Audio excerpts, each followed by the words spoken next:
பங்குனி மாசம் நல்ல இளவேணிற் காலம் பழனிக்கு வந்தா உன் தெய்வீக யோகம் பழனிக்கு வந்தா உன் தெய்வீக யோகம் உத்திர நாளில் உன் உற்சவ திருத்தேரில் சிங்காரமாக உன் அலங்காரம் கண்டே அலங்காரம் காண நான் ஆனந்தமானே கைலாசன் மகராசா உன் வாசல் வந்தேனே குளிரான பன்னீரால் அபிஷேகம் கண்டேனே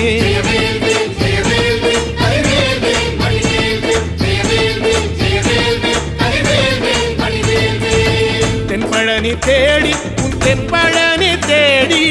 திருநீரு பூசி நான் ஓடோடி வந்தேன் திருநீரு பூசி நான் ஓடோடி வந்தேன்